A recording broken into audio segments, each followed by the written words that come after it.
how come most startups fail, even when we have more tactics and strategies than ever before.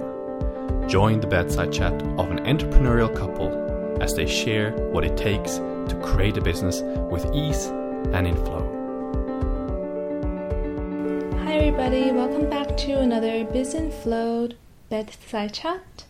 I'm Natasha Koo. And I'm Jachym. Another day has passed. Yes, and I've learned that Jachym has a lot less, what do you call that? It's brain power, but it's when you need to do the endurance. Endurance brain power? Yeah, you don't have enough endurance brain power compared to me. Well, I don't have any endurance compared to you. I need more sleep, I need more rest, I need more time off. You need more food. I need more food. You need more. It's like I'm a less efficient version of you. Yeah, absolutely. I should fire you. Yeah, well, it was quite a good day because I realized I have been not very nice to you. Oh, again? Is that right? Again! I'm always the bad guy on this podcast. No, I realized that that's just motivation to turn into a better guy. Uh-huh. No. He's a great guy, but there are moments where, we work so close together, we live so closely together. I mean, I can't even sleep without this guy next to me. That's right. But, with these close encounters, we really rub off of each other. Mm-hmm. And sometimes, not just in the beautiful, productive, and creative ways that we do, but sometimes we hit those little chords that are still there that kind of resonate back, and then we do something funny. So what's that funny thing that you did? Well, I did it even on this podcast. I said that the Instagram wasn't good. No, that's fine. Oh, what are you talking about? No, I mean, you saying Instagram isn't good. It's a neutral thing, but how come it's...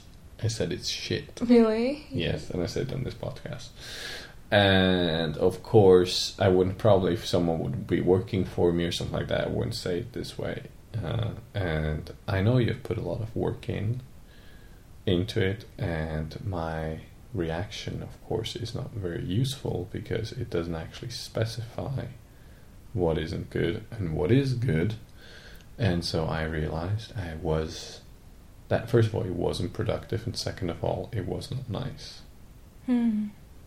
And so I realized that today because we were talking about our Instagram and how we want to change and all of that, and you seem to be freaking out about it. And that's when I realized that I have been treating you not good. Yeah. In that regard. Mm-hmm.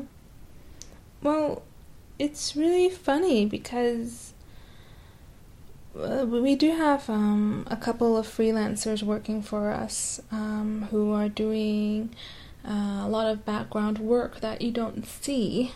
And for me, I am doing a lot of the correspondence between either clients or our freelancers, and somehow I have, at least you say that I'm a pretty good manager. Oh yeah, you're very good at this. So what do you mean by good at it? Well, you're very articulate and well-spoken, and you know how to communicate in a way that is bringing the message across, and you are friendly and welcoming and heartfelt. Yeah. And not a bitch like me. And then you are more or less in charge of corresponding with other, like, people within our industry, collaborators, things like that, kind of networking within the field, versus I'm kind of like business down, clients and freelancers. So it's a funny distinction. How is it funny? No, it's not a funny distinction. It's we have divided it into different groups of people that we communicate with. And here you are talking to me, and I'm kind of like your fellow within the business. I'm your partner, the two of us in the leadership team on the board. And so yes, you gotta deal with me. Yeah, I do have to deal with you, but I mean, this comment just was not very, just didn't do really much. I mean, yes, the Instagram, the way we've been doing it, is not really actually aligned with what we stand for. However, that can be communicated just like I said it now, and then we can actually take a look on what we can do better. Mm-hmm. And I want to clarify here for those of you who are not following, you're like, what's wrong with Instagram? Like, what's the problem that like, why is it bad in the first place, right? So a couple of episodes back, we talked about how it feels a bit out of alignment with us. It's a bit too curated and too Instagram-ish, and that we can bring a more casual, more flowing style to it. One that's more personable. Yeah, more personable, more aligned with our values, things like that. Now, there's a really, really interesting point that I want to make, which Jachym didn't actually communicate just now, which is when you delegate a task and it comes back not in the way that you want it to, or it's not the ideal way, it can be a couple of things, right? It could be the other person literally delivered, gave you poor quality work, and then it is crap. The work is crap, right? The result is crap. Yeah, but the term crap, you can specify that into what that actually means to you, because otherwise it's just a general statement that doesn't do anything for the person, because it can't actually improve. Yeah, absolutely. And then there's another case, which is this case, where I actually was given creative power. I was given creative freedom, if you want to call it like that. I was given pretty much all the reins to do what I felt was right for Instagram. And there wasn't any parameter or rule in place that said I had to really tap into the essence of the business, or make sure it reflects their personality, it reflects the feeling, or come across as the way that this podcast does, which is really natural, and Jachym just yawned. Yeah, but it's not, even here we didn't discuss what it should be or anything like that. We just rolled with whatever came. But, it's once I did the Instagram that you're like, wait, this is the way to curate it. This is not who we are. It's so different than a podcast, right? So what I'm pointing to here is that there's a distinction between someone doing poor work because they're not qualified, or they're not just putting in the work, they're not putting in the effort, they're not actually giving their best, that they actually can do better, versus this case, which is the instructions I was given and the communication from the beginning, how it was delegated to me, didn't say the way that I should do it, or in your opinion, the right way to do it. So then I did high quality work under the circumstance of what we thought was going to be the right thing. And then then it came out, I guess, kind of off-centered. It's not like it's terrible, but it's not exactly what we want in the long run to put out as content.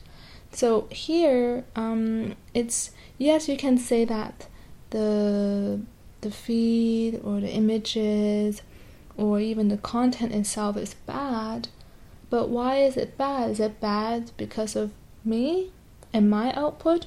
Or is it bad because the frame, the delegation, right? The way in which this task was given wasn't clear enough, or there weren't values that were very strong and clear, right? So sometimes it's not the person who's executing the work that's at fault, right? Because they can do everything to the T and everything so well. But if the instructions, or if the high level, right, rules or whatever thing that you give is off, then they're gonna always do work that you don't like. So there's just two levels here. So sometimes, even with my freelancers, I have to be very careful that, okay, if they give me work that, okay, I find, well, what happened there? That's really not what I want. First, I can look into, okay, what happened within them, but also, did I communicate the wrong thing? Was it misunderstood because of what I said? Am I not clear? Is there something that I did not get across? Right? So it's just interesting because there are different ways in which to find what went wrong. Yeah, absolutely. And just to be clear, I haven't given you any kind of instructions or told you that you have to do Instagram or anything like that. That's been a collaborative process that we decided that we want to do it. And for whatever reason, the podcast has turned out great in the sense of it really feels nice and in line with what we want to do. And for whatever reason, Instagram didn't turn out that way. Even though you did put a lot of work and effort and thinking into it, it doesn't, and it's not that Instagram doesn't look good, it looks great. However, just the feeling that it conveys is much colder and less relatable and all of that. So that is great because it shows us that we have more clarity about what we are about. We have more clarity what actually aligns with us and what doesn't align with us. Otherwise, it wouldn't stand out that it is not aligned with what we want to communicate. And this is just a feeling. Yeah, exactly. It's just a feeling, but that's very powerful because that's what attracts people. Like some people come and they say they want to do something with us, and they don't necessarily know why, but they've been attracted to us in some way. Well, that's through a feeling, and so, but it is. Because it is a feeling, it's not super kind of clear or definable in a way, or graspable, but I do think it's very important. In this overarching, what are the instructions? What do we see clearly, like, together? It's as if we're facing in the same direction in what we do. I think that's really valuable, because I think that's one of the reasons why we spend so much time on branding and on our values and on our vision and on our mission. Because it's only when those things are so clear, it's as if a foundation has been built, that everything else we do, it wouldn't need this kind of, it's not a conflict, but we wouldn't need to have this back and forth anymore. It'll be just clear that we're always coming from the same place. It's not ambiguous. Easy if there's any kind of conflict or discussion, we can always then go back to our foundation and see, well, is it aligned or is it not aligned?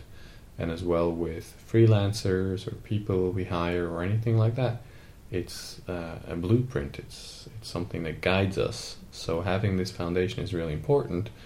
However, it does take some digging.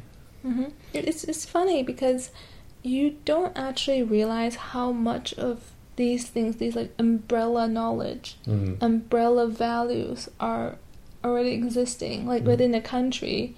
Yes, you write down later on that the national language is this or that, but everyone knows, okay, I'm in Italy, I better speak some form of Italian. Well, in Stuttgart you actually speak German, but to kind of adapt to that language, that this is what you do here. Or in certain continents or countries, there's certain customs, and you don't need to communicate it, everyone just knows. And it almost makes things run a lot more smoothly. Because you're not guessing every step of the way, how do I need to behave, what do I need to do, what's the right thing here. So I think what's expected of me. Exactly. So in every organization, it's so helpful to have this kind of umbrella foundation. And it stems in many ways, right? Because values are quite different than what the mission is. And the mission is also different than the vision. So a couple of podcast episodes back, we also talked about the goals. Like, are we facing the same way? And are we all rowing towards the same direction? And I really don't think that this type of alignment is very clear or valued, especially in big organizations. And I think it will help you with communication, it helps you with decision making, it helps you with hiring and firing people, because you have a clear kind of guideline that helps you with all those different aspects of your business. And so I think it's super, super valuable, and lots of the miscommunication can be prevented when the big picture stuff is aligned, the values are clear, and all those things, the more subtle layers become clearer and clearer. Than when you are just in this amorphous, somewhat not really defined field. And so now, we're two people. We're not a one-person organization or solopreneur. We're two people, and so it's important that we both are aligned and we know exactly what we're actually going after and what we value and what it is that we're creating and all of that. And that keeps going when you have more people involved. I want to talk about this on a personal level. Okay. Right?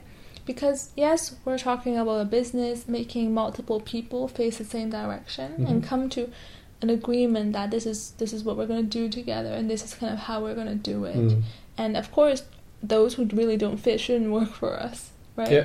And also maybe for our clients too. If you really don't agree with our method, then you shouldn't work with us either. Absolutely. So when it comes to a person, they might have conflicting ideas of who they are, or it might even be confusing for them to make certain decisions and be like, well, if only I had a rule book of what I know is true. And if only I didn't have to doubt myself with every single thing that I have to choose and decide from, it'd be much simpler, I imagine. Yeah. It's as if, you have all your different personalities, you have all your quirks, and you have all these skills, but are they all rowing towards the same direction, or do you sometimes feel pulled in all sorts of directions and you actually feel really confused? So how does this, what we've talked about, actually relate to one person and what's going on internally? Do they have a foundational piece they can find within themselves that guides them in everything that they do? Well, absolutely. Because you can find out what it is that you're actually wanting to do, or what are the things that you value. For example, you can put rules in place for yourself that you stand by. So, for example, you have a very kind of small rule you can put in place is that you go to bed at the same time you get up at the same time every day, right? And if that's something that you value, you're going to be standing to that and you're going to do that. But on a bigger kind of picture, why would you put that rule, for example, into place? So what are the things you value? What is it that you like to create? What kind of life would you like to live? Those are the kind of questions you can reflect on and see what comes up. I didn't even think of that kind of rule, to be honest, Jachym. I think I was pointing more at, for example, you have a very, very strong ethical or honesty rule. That's for sure. Yeah, absolutely. So you want to explain that maybe and what that means? Because that doesn't mean going to bed early. No, it doesn't. That's something much deeper, I find. Yeah. That's what I'm saying. There's different levels to that, but there's certain behavioral things that you can have rules about, right? So for me, one of them is, being nice to people in general, besides you, apparently. No, but I mean, treating people with respect, and value them, that's something that's important to me. But when it comes to honesty and ethics, well, they're just for my own sakes, really. It's not because I have some kind of moral high ground where I've thought everything through and I'm like, yes, because of this thought construct, I must adhere to good ethics and honesty and all of that. It rather is, I have realized what it does to me when I'm not adhering to it and how it's actually hurtful to myself. So I rather, for my own benefit and for my own sake, stick to something that actually resonates with me and that feels good to me. You know what this reminds me of? It's like at the beginning when you're a very young child, you don't have the rule that you don't have the rule that you shouldn't touch very, very hot objects. Like everything is just like your playground and you're about to just like kill yourself any second and just jab yourself with like sharp things and you're like about to throw yourself into the stove that's burning hot, right? So you don't have that yet. Yeah. But as you grow up, you get enough data points and enough experiences, maybe told enough times or hurt enough times, you realize maybe I should stop doing that. So it becomes second nature that, okay, that's not something I do. I just, you don't even need to know it unconsciously. I mean, you don't need to know it consciously, you just do it unconsciously. Yeah. So that's really good to know that, there are certain things that we do. Now for business, there are certain things that you can I guess this is like moral gray zone. Like, should I do that? Should I not do that? I guess it's legal, but should I do that? And there are definitely entrepreneurs out there who live very dangerously, or in my opinion, recklessly.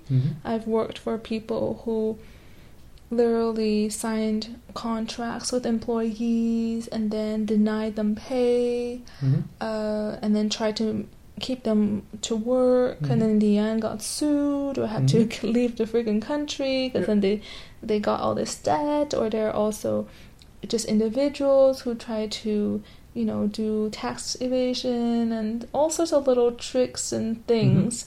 So for them, maybe they have a different set of rules that they think is legit. But for some people, it's very clear that there are certain things I do not do. There are certain things that I just stay away from. It's very much like the hot pot, the hot stove. Like, that is just not something I want to touch, right? But for some people, they want to get really close, almost dangerously close to that kind of thing. Yeah, but I mean, the thing is that I have had the experience of all those different things, and I have felt the backlash of it, not immediately necessarily, but when I was going, you know, through more coaching or whatever, and I was reflecting on certain things, I realized how it's become harmful to me. And some people, they manage to go against their truth and what actually is good for them for a long time, and you know, then they hit a certain point where they have burnout or something like that, because they just they have gone this long against themselves. And so for me, actually, those kind of rules or those kind of standards and all those things, and values, for example, so for a business flow, they are not made up, they're not grasped out of thin air. They were discovered by us having conversations together, by us having conversations with our branding guy, and so it's a natural process of uncovering what is already here. It's to clean that inner compass you already have. Yeah. All right, well, this was a good episode. We talked about communication and how putting certain things in a kind of a bulk phrase like "this is crap" or something like that is actually not very constructive nor useful for someone. We talked about how it can be an issue with the person who's executing it, as they are not putting the right amount of time in or the commitment or anything like that. And we talked about that it can also be, though, the person that is giving the instructions, and that those instructions are not clear, or if they are clear, they're not properly communicated so that the other person knows what is expected of them, or that they haven't found a proper agreement. Then we have been talking about how communication becomes easier when you are clear on what the values are. So if honesty and directness in your company is something that's valued, well, then you can open up, and it's welcome to have that, rather than having secrecy and things like that as something that's valued in the company. And so being clear on those kind of umbrella terms and seeing how everyone fits into that and agrees with that makes your decision process easier, makes your firing process easier, makes communication easier, makes planning easier, and goal setting and all of that. Nice. Did I miss anything? All right. Thank you very much for joining. I appreciate your time. If you have any questions, you can head over to bizinflow.com. I wish you a good night. You are so awkward. Good night, everybody. And we'll talk to you tomorrow. Bye-bye.